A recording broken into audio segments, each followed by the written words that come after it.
안녕하십니까. 금융감독원 보험리스크 제도실에 근무하고 있는 이태기 팀장입니다. 이어서 보험 건전성 제도 발전 방향에 대해서 말씀드리도록 하겠습니다. 아시는 바와 같이 드디어 내년 23년에는 IFRS 17과 KICS 신제도가 시행이 됩니다. 그간 많은 해 동안 저희 보험사와 감독당국이 준비를 해왔던 것 같습니다. 올해는 그 마지막으로 좀 완성도를 높이는 해라고 생각됩니다. 이어서 간단하게 제가 준비한 자료를 설명드리도록 하겠습니다. 먼저 목차입니다. 신지급여력제도 KICS 그리고 경과조치의 주요 내용에 대해서 말씀드리도록 하겠습니다. 두 번째로 자체위험 및 지급여력 평가제도, 저희가 올사라고 많이 이해하고 계실 겁니다. 올사에 대해서 간단히 살펴보도록 하겠습니다.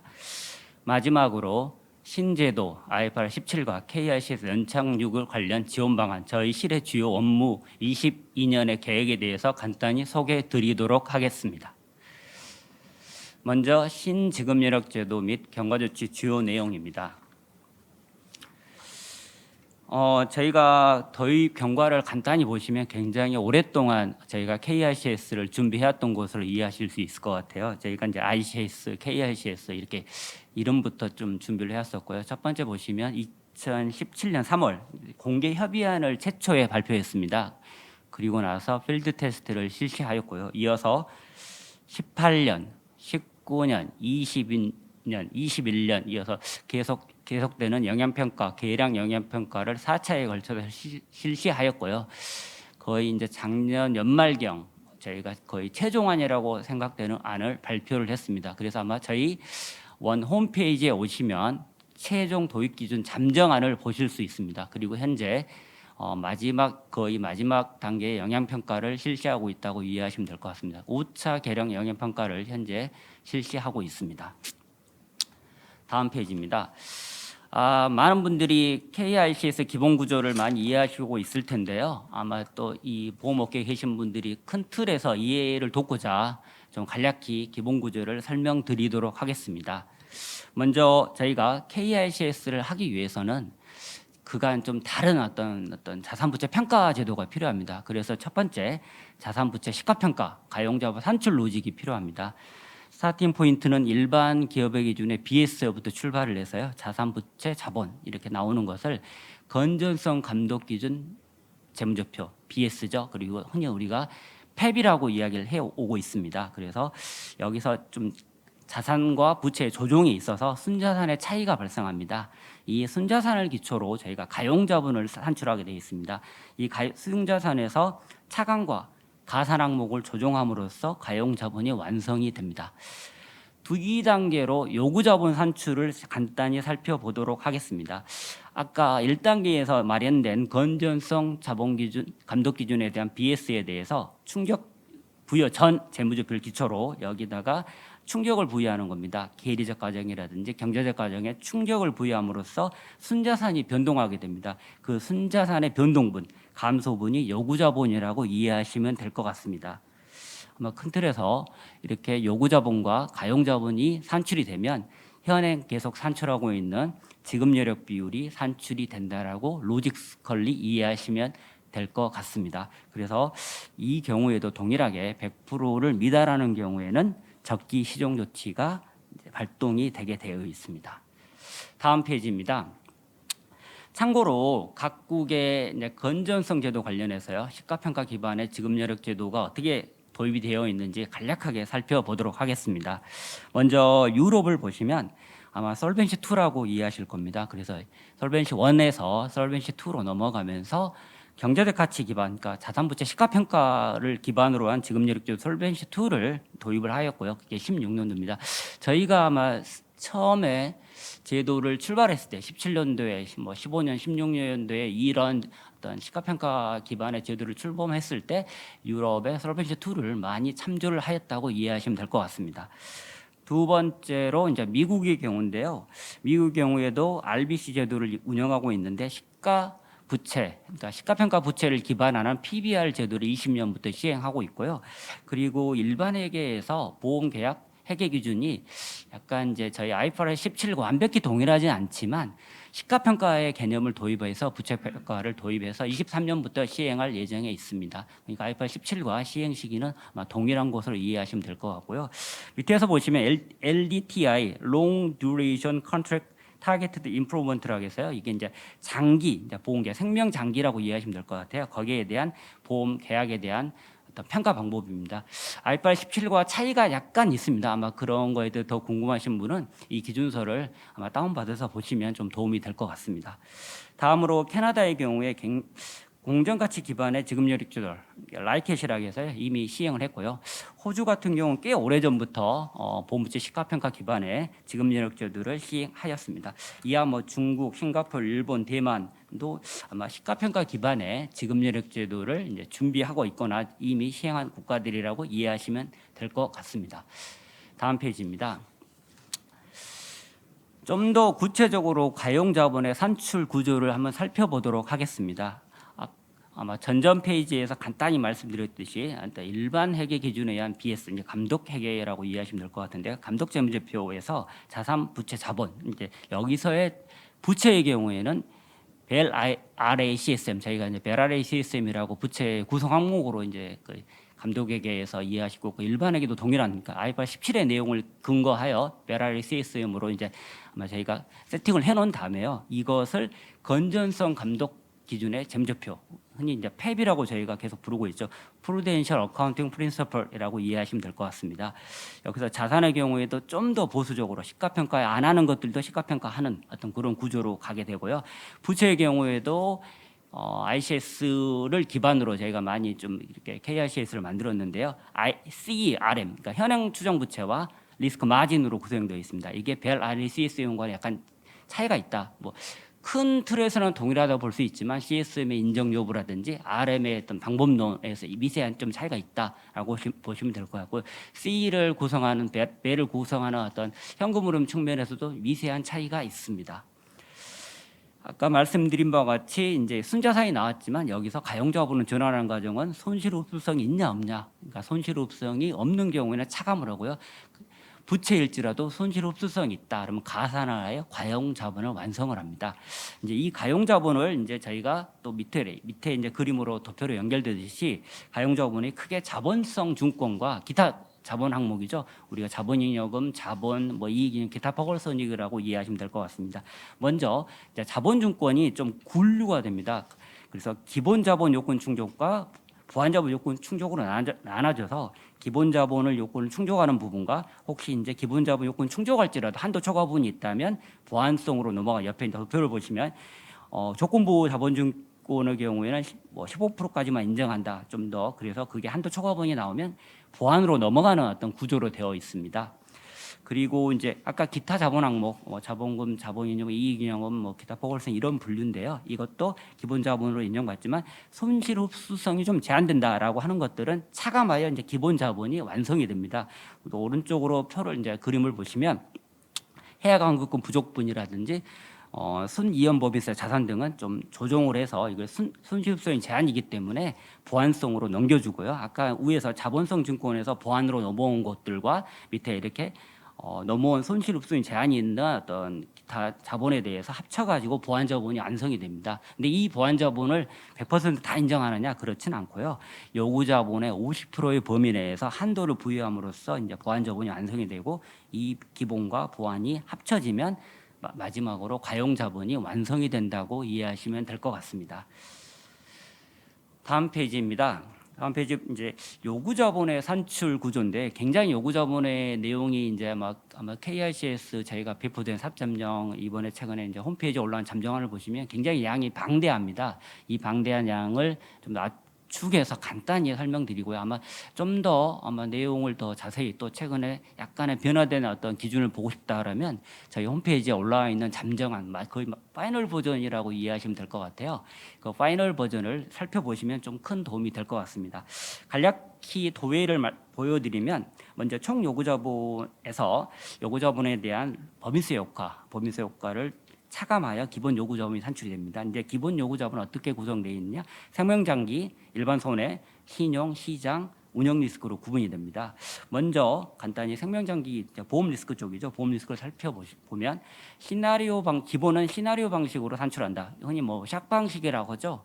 가정에 대해서 뭐 사망률에 대해서 샥을 줘가지고 그거에 대해서 변동분에 대해서 아까 요구자본의 순자산 감소분이라고 이해하셨던 것처럼 그게 산출하는 방식입니다. 그래서 사망, 장수, 장애질병, 재물, 그다음에 해지, 사업비, 대제 이렇게 이제 구분되고요. 그리고 일반 손해보험의 리스크에 대해서는 현행 방식과 유사하게 유언계수 방식을 활용합니다. 그래서 보험 가격 유언과 준비금 유언, 대제 유언으로 구분됩니다. 여기서 밑에 대제와 생명 장기의 대제와 일반 선보 대제에 대해서는 팩터 방식, 그러니까 계수 방식으로 아마 저희가 산출한다 이해하시면 될 것 같고요. 신용 리스크는 기존 방식과 동일하게 유언 계수 방식이지만 약간 이제 틀이 또 많이 바뀌어 있는 부분, 좀 더 정교화되어 있다는 부분으로 이해하시면 될 것 같습니다. 네 번째로 시장 리스크입니다. 시장 리스크는 대부분 시나리오 방식, 샥 방식으로 산출되는데요. 금리, 과거에는 금리를 좀 별도로 했는데 시장에 포함되어 있죠. 금리, 주식, 부동산, 외환, 그리고 마지막으로 자산 집중 위험 이렇게 자산 집중 위험이 아마 팩터 방식으로 되어 있을 겁니다. 마지막으로 운영 리스크에 대해서 유언계수 방식으로 좀 간략히 산출할 수 있습니다. 아마 여기 좀 더 진한 표시로 되어 있던 부분이 아마 장수라든지 해지, 사업비, 대제, 자산 집중은 신규로 추가되는 위험이다라고 아마 KIC에서 추가되는 신규 위험이다라고 이해하시면 될 것 같습니다. 다음 페이지입니다. 다음 페이지는 아마 많은 시장의 이제 보험업계 아니면 유관기관 관계자분들께서 경과조치의 파이널 버전에 대해서 많은 관심을 갖고 있는 것을 알고 있고요. 아마 최근에 경과조치를 포함한 내용에 대해서 아마 설명회를 좀 저희가 영상으로 가졌고요. 그래서 아마 이 내용보다는 더 자세한 내용들이 아마 시장에 아마 충분히 안내가 됐을 거로 생각됩니다. 간략히 경과조치의 목적과 그 종류에 대해서만 말씀드리도록 하겠습니다. 먼저 목적으로 보시면 신지급력제도 시행 초기에 급격한 재무 충격을 완화하고 보험회사의 제도 적용 부담을 최소화하기 위해서 경과조치를 도입할 계획에 있습니다.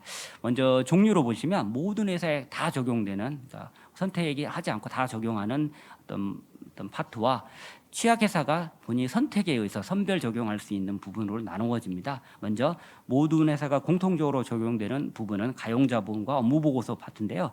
가용자본의 경우에는 발행된 신종자본증권은 기본자본으로 아마 경과조치 기간 동안에 인정해주겠다. 아마 이 부분도 많은 회사들이 어느 정도 기간까지 인정해 줄 건지 다 인정해 줄 건지에 대한 의구심을 많이 가졌던 것 같은데요.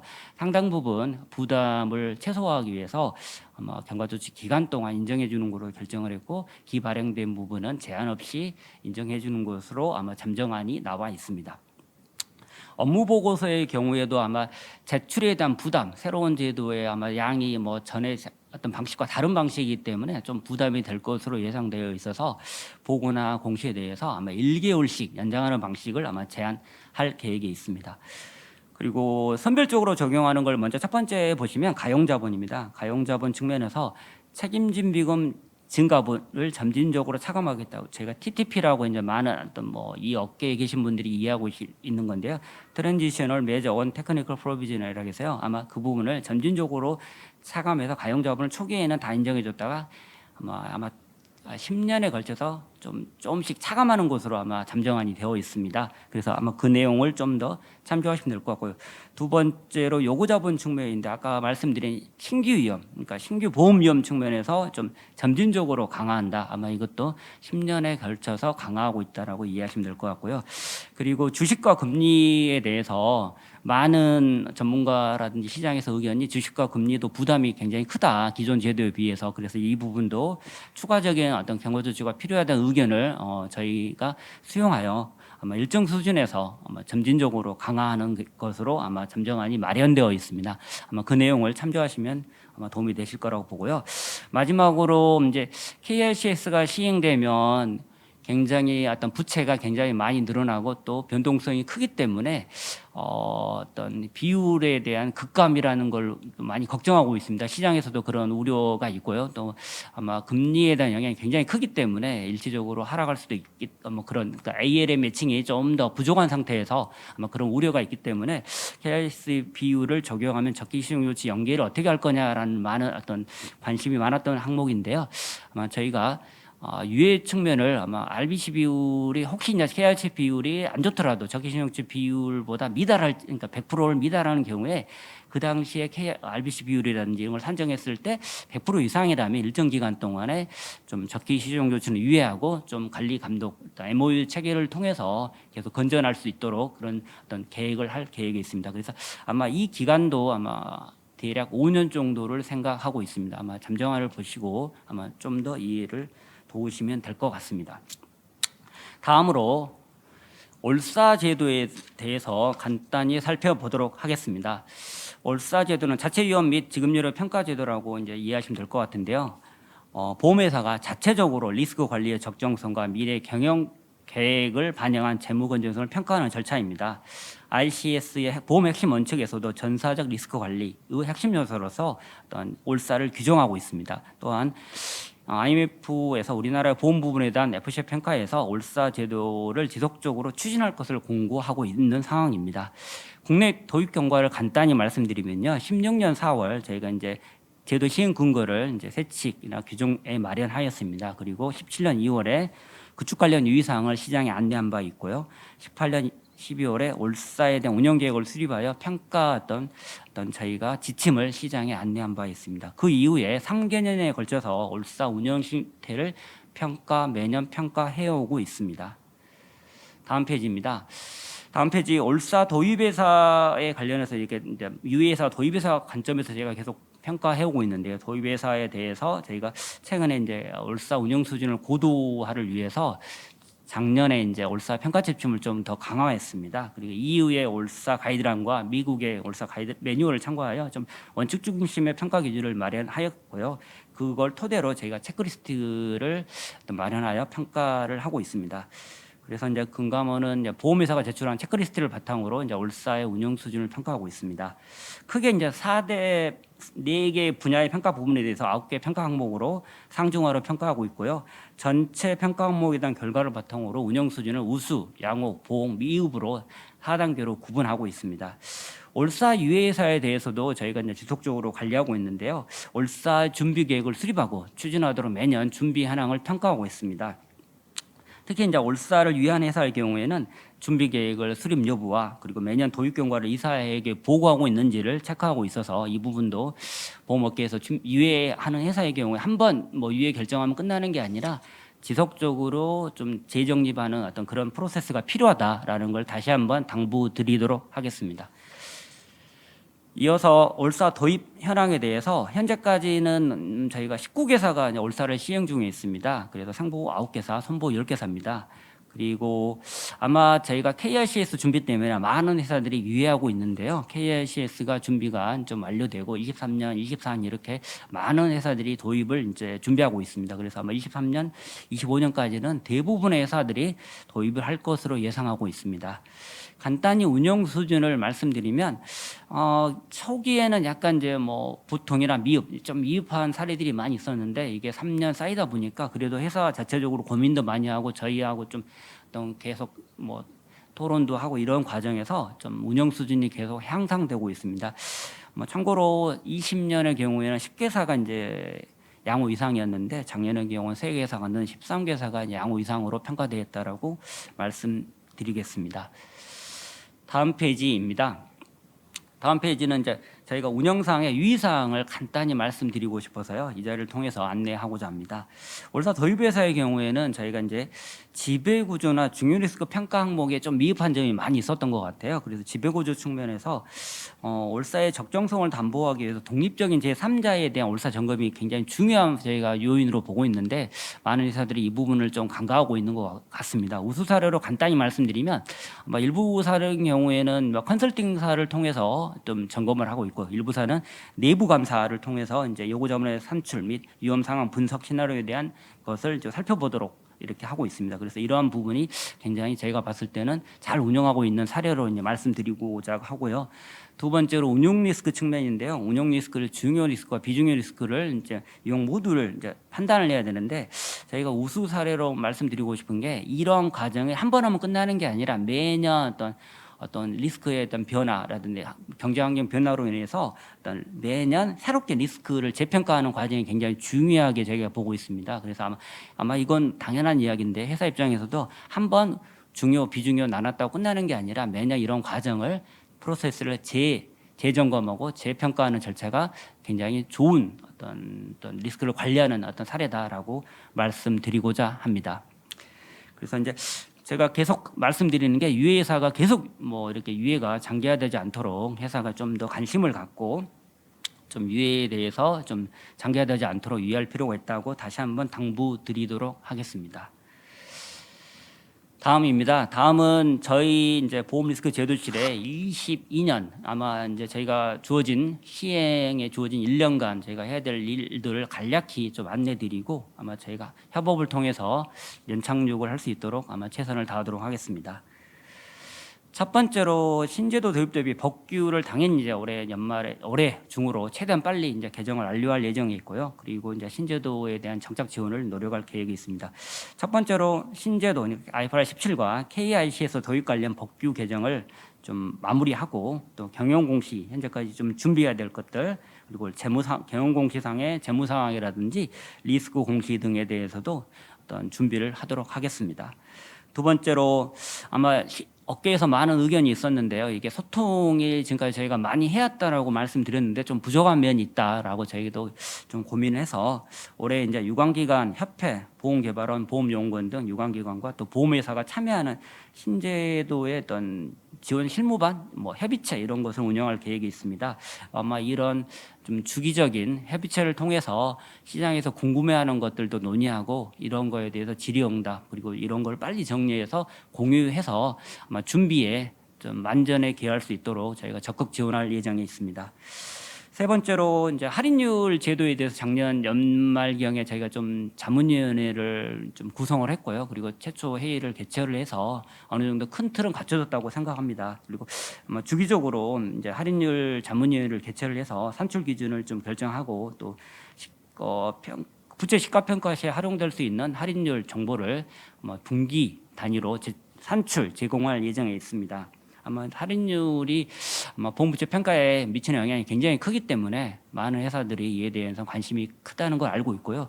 아마 이제 저희가 이번 금주 중에 22년 1월 1일 이제 아마 전환일이죠. 전환일에 대한 할인율 정보가 필요하기 때문에 그 정보도 제공할 예정이 있고요. 또 저희가 뭐 전환할 때 소급 3년에서 5년이 필요하기 때문에 소급에 대한 정보, 할인율에 대한 정보를 저희가 금주 중에 저희 홈페이지에 게시할 예정에 있습니다. 아마 할인율에 대해서 그 정보를 보시고 계속 저희 할인율 정보를 제공할 예정에 있으니까요. 그 할인율 정보를 참고하시면 아마 보험 부채 평가 할인율의 운영에 대해서 큰 도움을 저희가 드릴 수 있을 거라고 생각하고 있습니다.